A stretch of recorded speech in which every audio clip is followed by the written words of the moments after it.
keenam ya, menggunakan surat-surat kabar yang di dalamnya termuat tulisan ayat-ayat Quran, nama-nama mulia, dan hal-hal sepertinya untuk membungkus makanan, alas duduk, alas berdiri, menghampar alas berdiri maksudnya kayak dibuat sejadah sholat ya.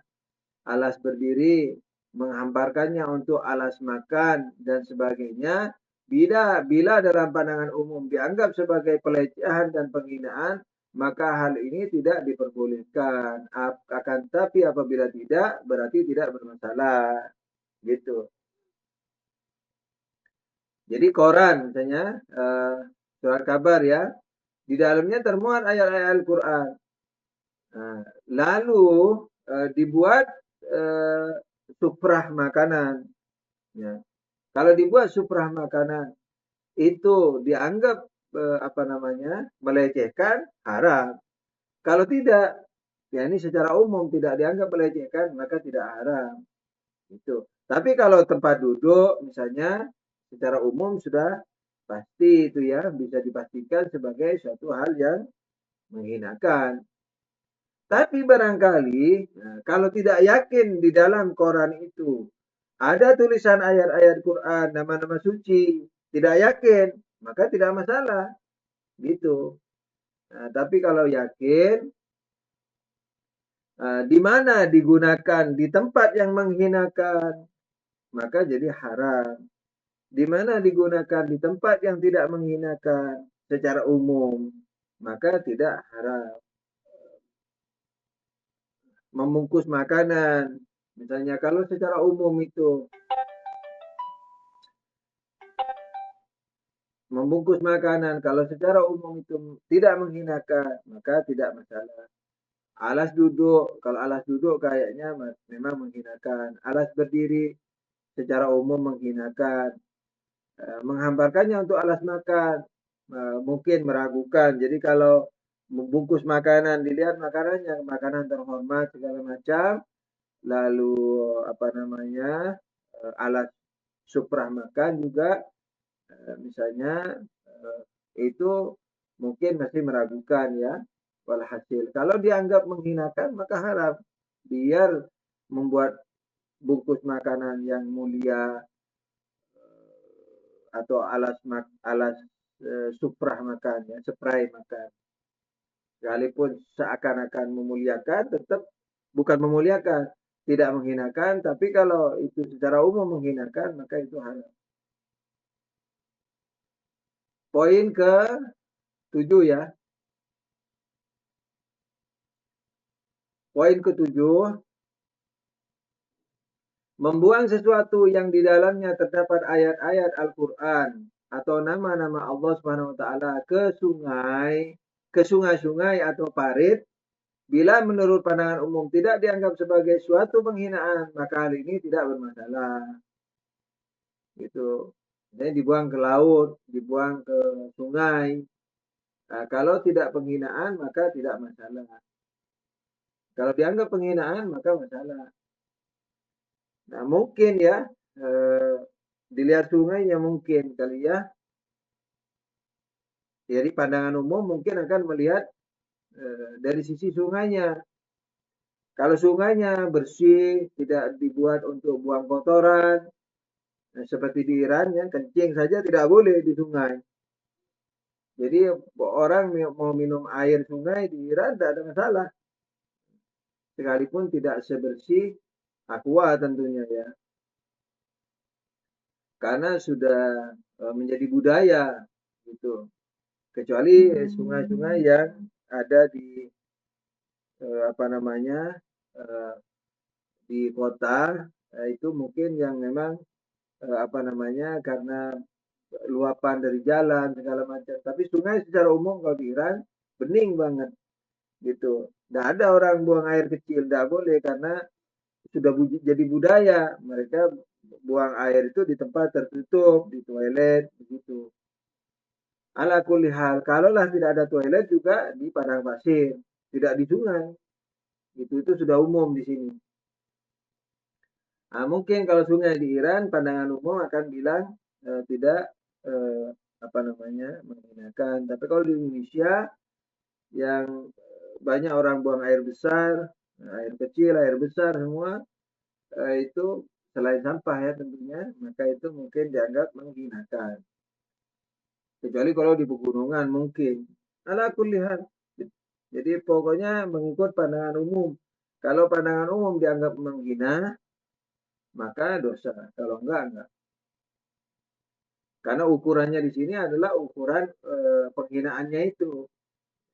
Kalau menghinakan Quran, tulisan nama-nama Allah dan sebagainya, nah itu menghinakannya itu haram.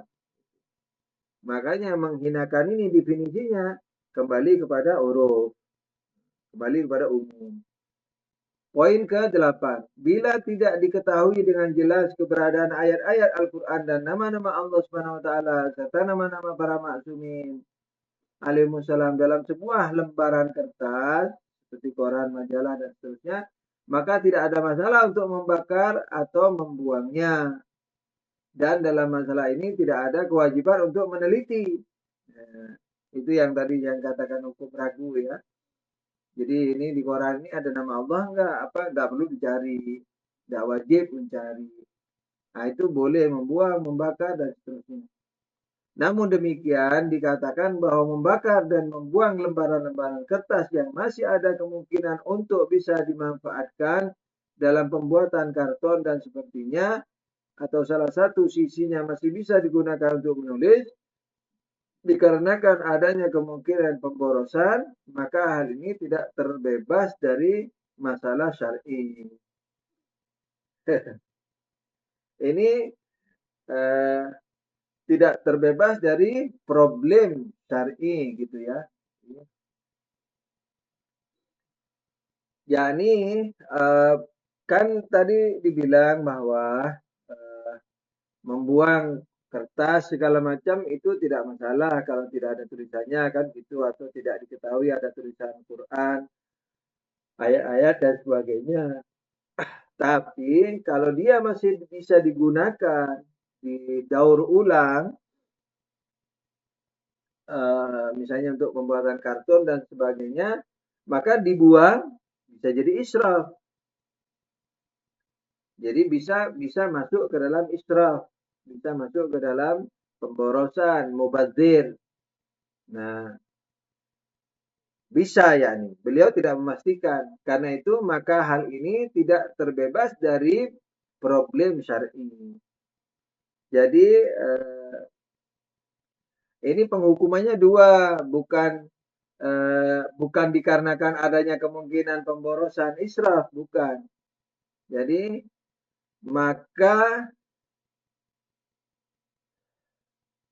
maka tidak jadi setelah kalimat masih bisa digunakan untuk menulis gitu ya, kasih maka itu. Maka kalau aslinya kan apa itu?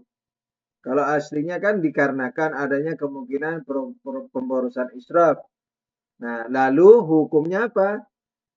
Tidak terlepas dari problem syar'i kan gitu. Nah, jadi kalau dalam bahasa Arabnya saya tidak tahu bahasa Parsi seperti apa. Lebih bagusnya diganti maka gitu. Kan dibilang atau salah satu sisinya masih bisa digunakan untuk menulis. Nah, maka hal ini, yakni pembuangan itu tadi, maka hal ini tidak terlepas dari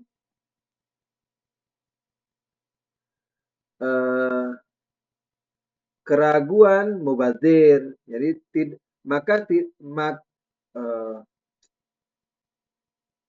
maka hal ini ya tidak terlepas dari kemungkinan israf dalam kurung mubazir. Itu. Udah ya, itu hukum pertamanya itu. Hukum keduanya, fala yakhlu dzalika minal iskal. Nah, apa namanya? Hukum keduanya, maka hal itu eh, eh, soalnya ini istilahnya istilah fikih. Fala yakhlu dzalika minal iskal.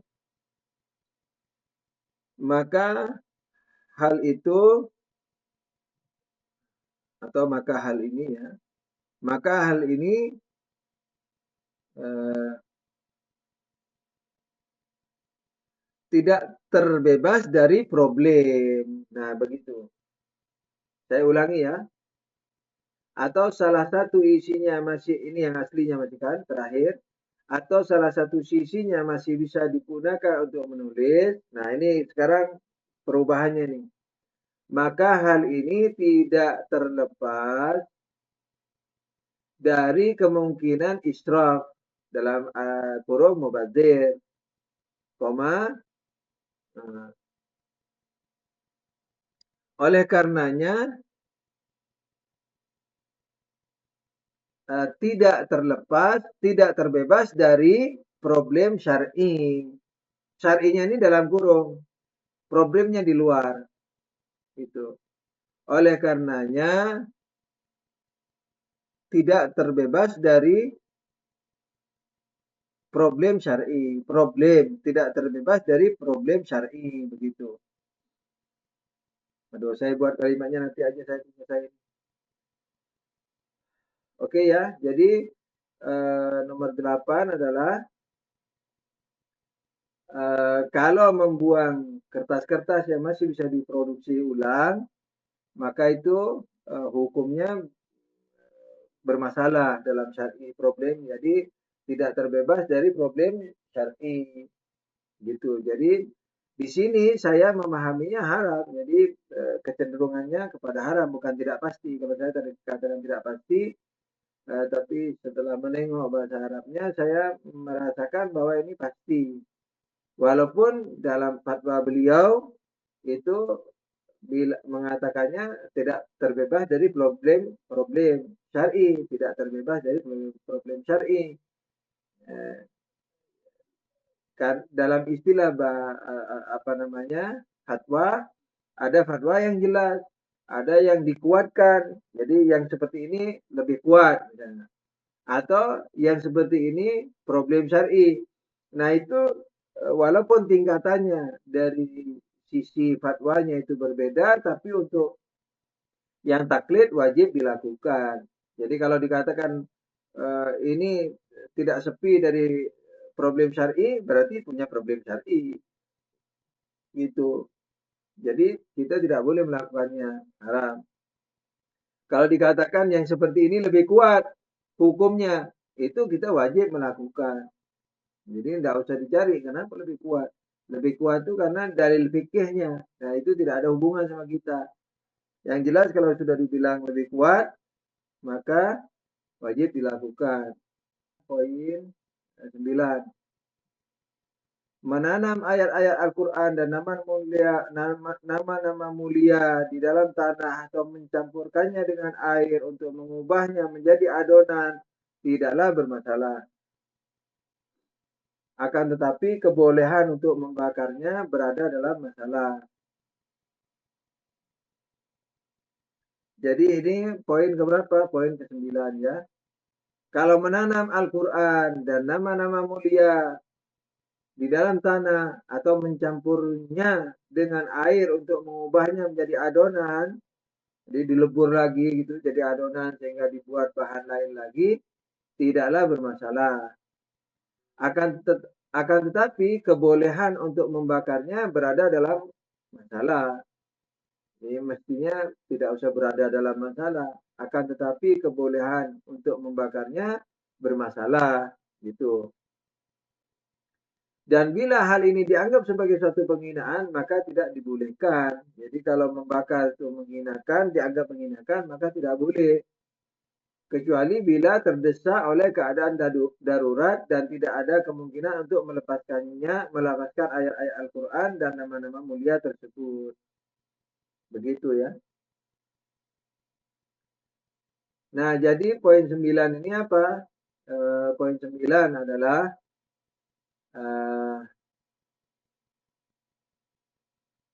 menanam Al-Quran di dalam tanah atau meredamnya dalam air untuk dijadikan adonan.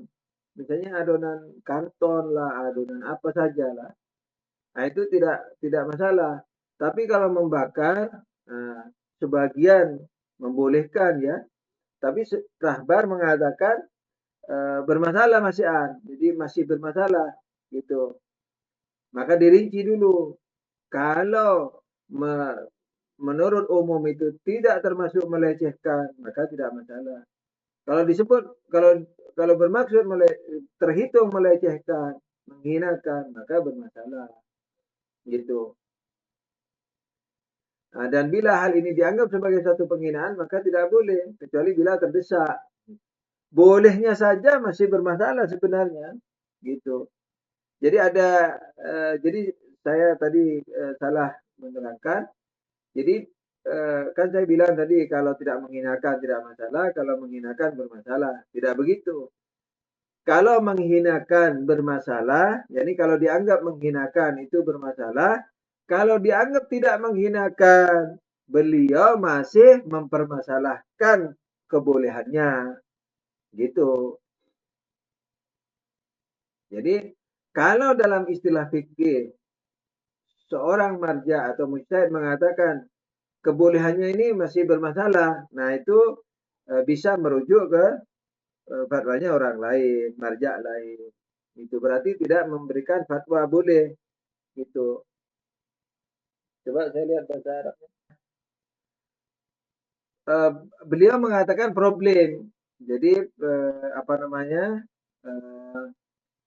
muskil. Ya muskil itu berarti tidak ada fatwa. Jadi akan tapi kebolehan membakarnya adalah problem. Jadi, kebolehan adalah problem gitu ya.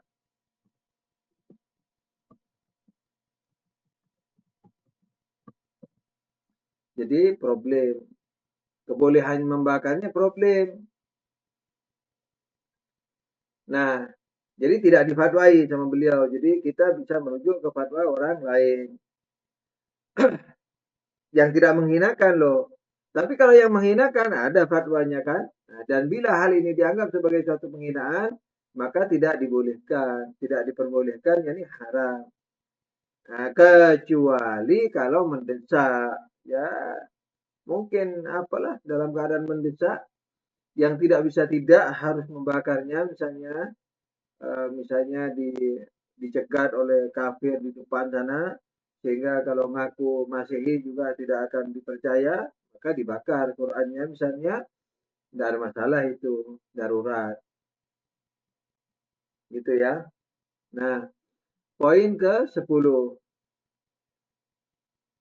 Memotong-motong atau menggunting ayat-ayat Al-Quran dan nama-nama mulia dalam jumlah banyak sehingga tidak bisa dibaca lagi dan tidak ada dua huruf yang saling bersambungan.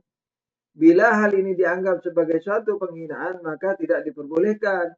Dan dalam keadaan selain ini, apabila tidak sampai menghapus tulisan lafaz Allah dan ayat-ayat Al-Quran, maka dianggap tidak cukup untuk membebaskan mukallaf dari beban syar'i. Karena mengubah bentuk tulisan, menambah atau mengurangi sebagian huruf-huruf tidak bisa menghilangkan hukum-hukum syar'i yang berlaku atas huruf-huruf yang ditorehkan dengan tujuan untuk menulis ayat-ayat Quran atau nama-nama mulia. Meskipun demikian, tidak jauh dari kemungkinan mengubah huruf-huruf dengan cara yang dianggap sebagai penghapusan huruf akan bisa menggugurkan hukum. Namun secara ihtiyat mustahab tidak dianjurkan untuk menghindari persentuhan Tidak dianjurkan untuk menghindari, tetap dianjurkan untuk menghindari persentuhan dengannya jika tanpa wudu. Nah, sebagian orang supaya terlepas dari hukum hukum memuliakan apa namanya itu apa namanya tulisan ayat Quran dan nama-nama Allah, untuk terlepas dari situ maka dipisah-pisah. Nah, dipisah-pisah hurufnya itu. Nah, kalau pemisahannya macam-macam ya. Pemisahan ini terjadi berbagai cara. Misalnya kalimat penuh Bismillahirrahmanirrahim. Lalu yang dipisah Bismillah dipotong, Ar-Rahman dipotong, Ar-Rahim dipotong. Nah, ini jelas tidak cukup ini. Karena masih ada Allah, masih ada Ar-Rahman, masih ada Ar-Rahim. Nah, lalu dipisah jadi Bismillah jadi dua, Bismi terus Allah, gitu ya. Bismi terus Allah. Nah, Bismi sama Allah ini masih belum cukup kalau menurut fatwa beliau ini. Orang lain juga saya rasa sama, Allah, khususnya Allah itu. Bismi lalu Allah masih belum cukup pemotongan itu.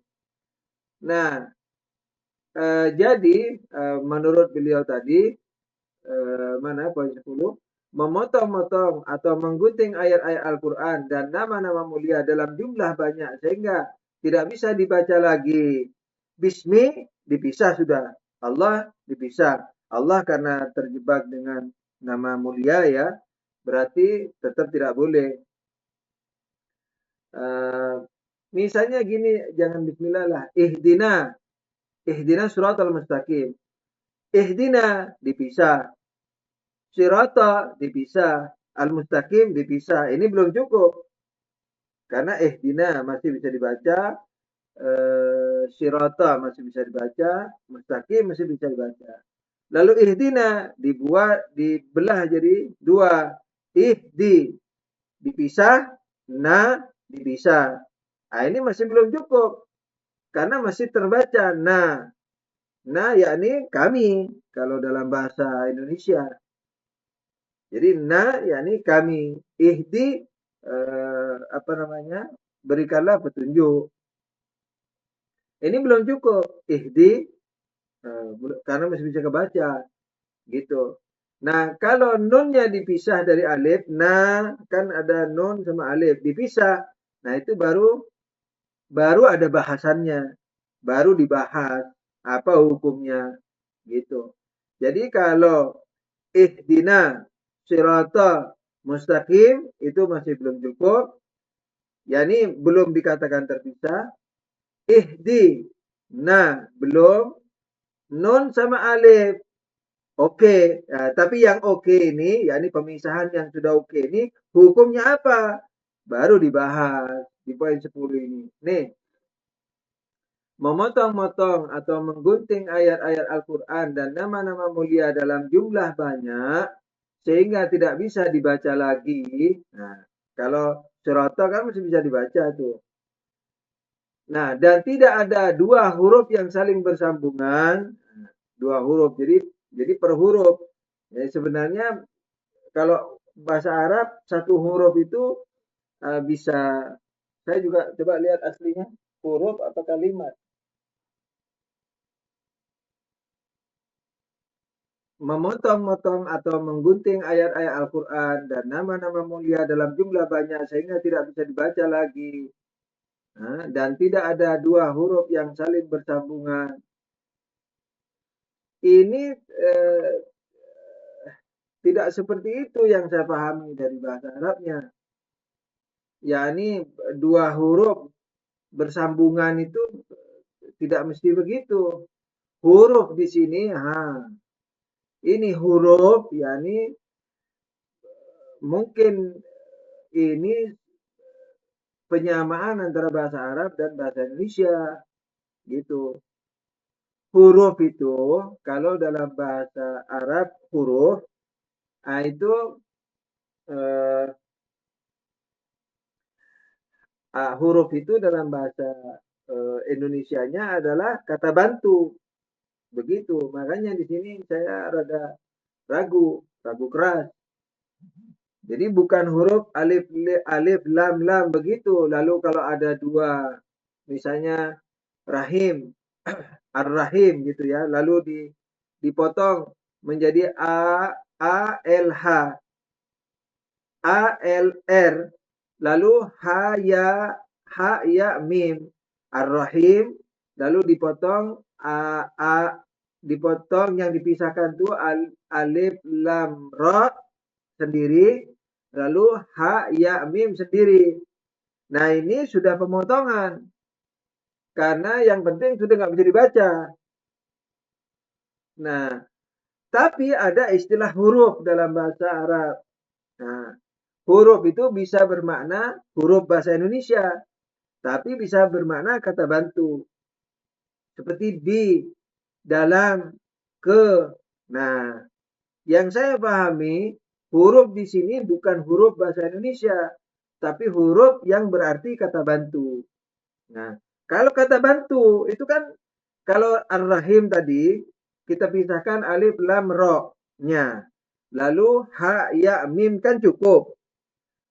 Tiga huruf dipisah-pisah. Sudah cukup karena nggak kebaca. Saya belum bicara hukumnya. Maksudnya cukup ini cukup sebagai pemisahan. Hukumnya apa nanti? Nah, tapi kalau kata bantu, nah, jadi kalau kata bantu, maka kadang-kadang dua huruf atau kadang-kadang satu huruf dalam bahasa Arab. Gitu. Atau dua huruf seperti fi dalam, itu fa sama ya. Nah, fi itu bagaimana itu? Nah, itu harus dipisah juga, gitu maksudnya. Jadi intinya pemisahan yang dianggap cukup, belum bicara hukum lah ya, boleh tidaknya.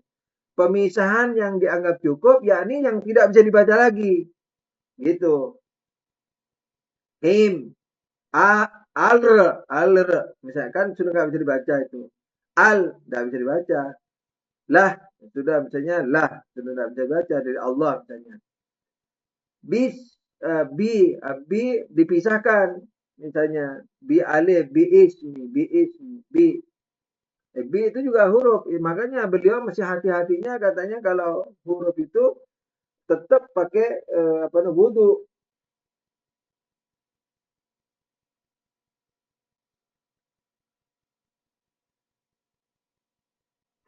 Jadi eh, kalau huruf itu belum terhilangkan kata bantunya itu, maka masih harus pakai wudu hati-hatinya. Nanti di bawah ada fatwanya di poin 10 ini. Begitu. Jadi pemotongan itu yang dianggap cukup sebagai pemisahan adalah sudah tidak bisa dibaca lagi. Gitu, itu ukurannya. Oke, kita lihat ya. Kalau huruf kata bantu, maka harus dipisah dari ke kata bantuannya itu. Dalam, berarti da dan lam, gitu kalau bahasa Indonesia. Gitu. Di, di. Kalau misalnya kalimatnya itu, kalau bahasa Indonesia nih contohnya ya. Misalnya kalimat bahasa Indonesianya diucapkan. Nah, berarti di, u, misalnya dipisah. Di, ucap, nah, di, uc, ap, an misalnya. Itu sudah cukup. Dipisah, seandainya bahasa Arab, seandainya bahasa Indonesia ya. Kalau ada kata diucapkan, dipisah, uc dipisah, ap dipisah, terus kan dipisah. Nah, itu tidak ada masalah. Nah, walaupun di situ ada di, tapi karena di ini eh, dari sebuah kata. Tapi kalau di-nya berupa kata bantu, nah, misalnya eh, Rasulullah berada di kamar. Lalu datang wahyu Allah, misalnya. Nah, di situ harus dipisah. D dipisah, I dipisah, begitu. Mudah-mudahan dimengerti ya. Jadi bercampur. Jadi ada yang huruf yang dimaksud dalam kalimat biasa, ada huruf yang dimaksud kurang lebih begitu ya. Saya juga masih belum pasti, tapi saya memahami ada huruf yang dalam kalimat biasa, ada yang huruf yang dalam kata biasa, ada huruf dalam maksudnya kata bantu. Memotong-motong atau menggunting ayat Al-Quran dan nama-nama mulia dalam jumlah banyak sehingga tidak bisa dibaca lagi. Nah ini. Dan tidak ada dua huruf yang saling berhubungan. Nah ini saya tidak ada di apa namanya, di dalam bahasa Arabnya tidak ada ini kata-kata ini. Tidak ada dua huruf yang saling berhubungan, tidak ada. Yang ada mengatakan tidak cukup mengurangi satu huruf dari sebuah kata. Misalnya diucapkan, lalu dalnya, D-nya dihilangin atau N-nya di belakang dihilangin. Itu nggak cukup. Itu yang ada di bahasa Arabnya. Kalau dua huruf yang bersambungan, saya tidak menemukan di bahasa Arabnya, mungkin di bahasa Farsinya.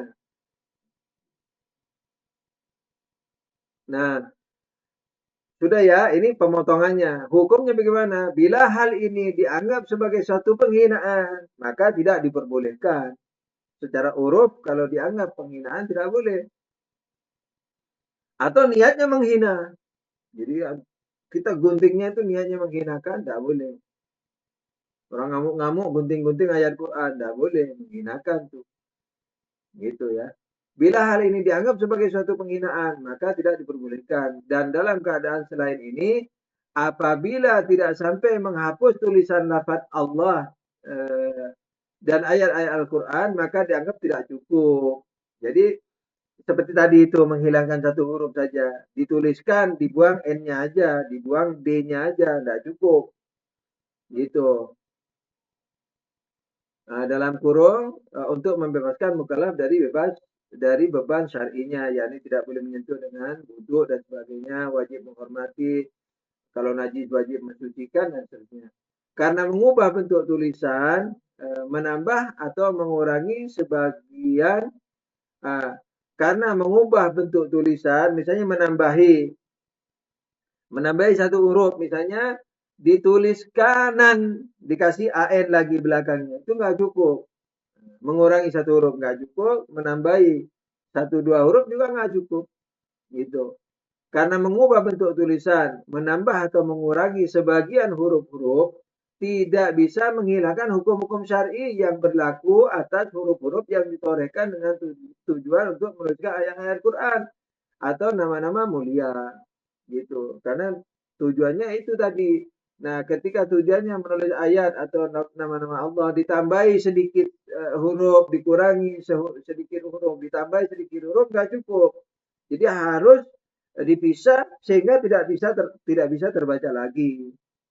Gitu. Itu pun dengan niat tidak menghinakan, itu pun kalau secara umum tidak dihitung penghinaan, baru boleh.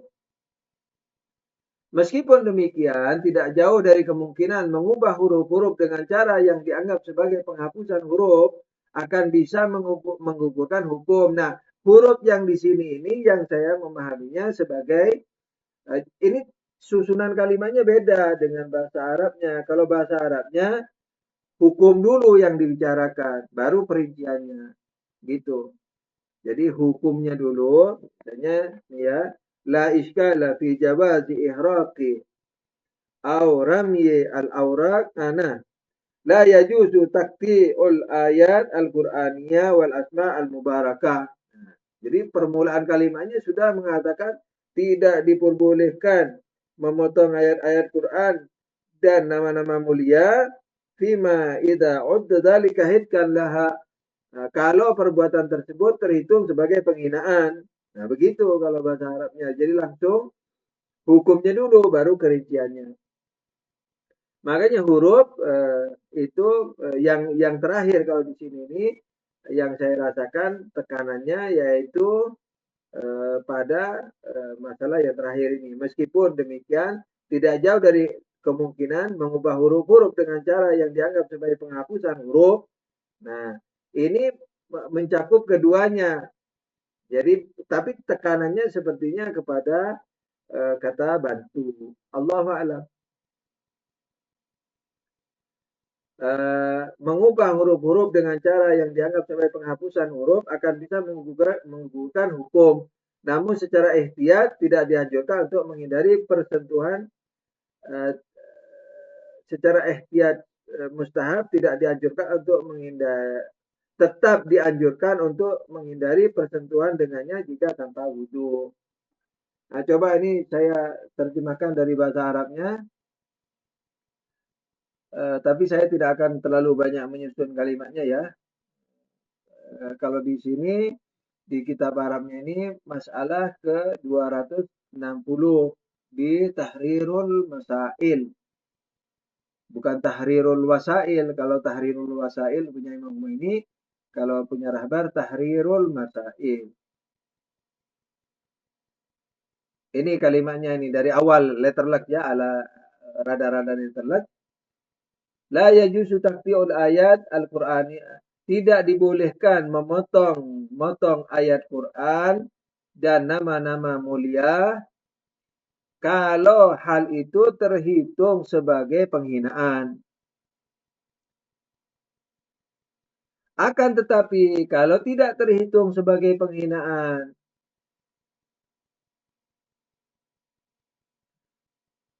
maka seandainya pemotongan tersebut belum terhitung sebagai peniadaan terhadap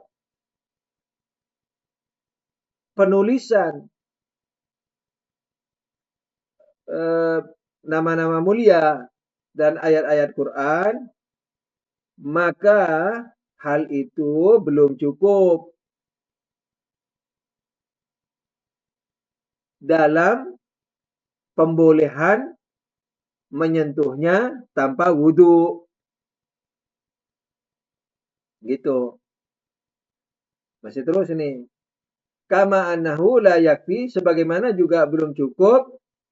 Nah, ini belum cukup ini sekarang pemotongannya.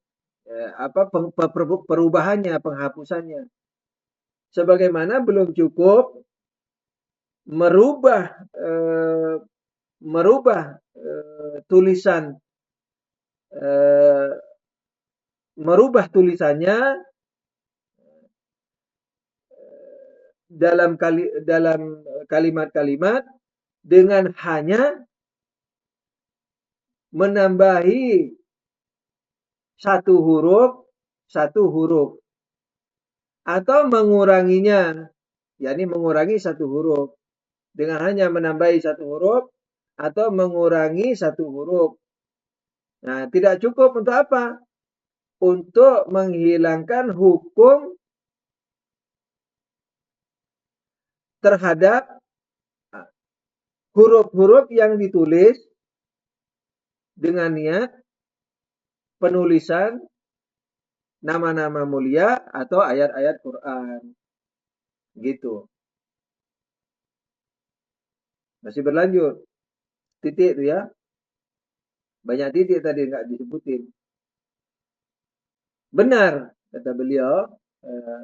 Walaupun ini tidak mesti diterjemah. Naam. Yani benar, koma, tidak jauh hukum. Tidak jauh ini istilah fikih. La yam'ud, yani tidak jauh. Tidak jauh hukum penghilangan, tidak jauh penghilangan hukum, tidak jauh hilangnya hukum, bukan penghilangan hukum, hilangnya hukum. Tidak jauh hilangnya hukum dengan merubah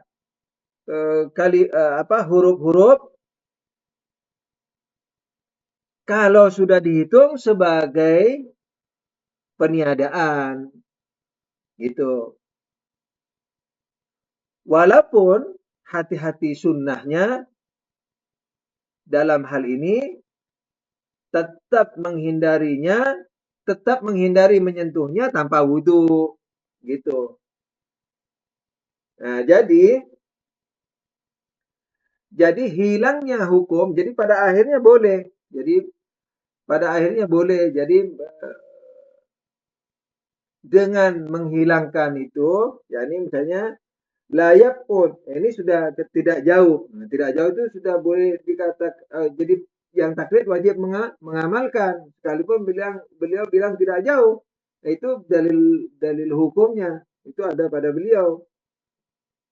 Tapi kita udah boleh mengamalkan ini. La yaqud zawalul hukm bitaghyir surah al-harf bihaitu yalhaqu bi surah mahfil harf. Yakni sekarang istilahnya apa? Beliau mengatakan tidak jauh hilangnya hukum, hukum-hukum tadi itu wajib dengan wudu, istilahnya menyentuhnya harus dengan wudu dan seterusnya.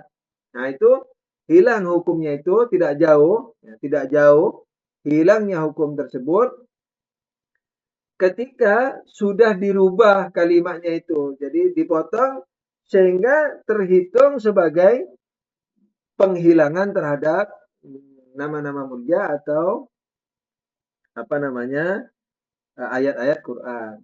Nah di sini saya mau pastikan bahwa eh, ketika membaca bahasa Arabnya tadi, di sini eh, apa namanya eh, huruf ini umum, jadi bisa masuk ke dalam huruf yang biasa, bisa masuk ke dalam huruf yang kata bantu.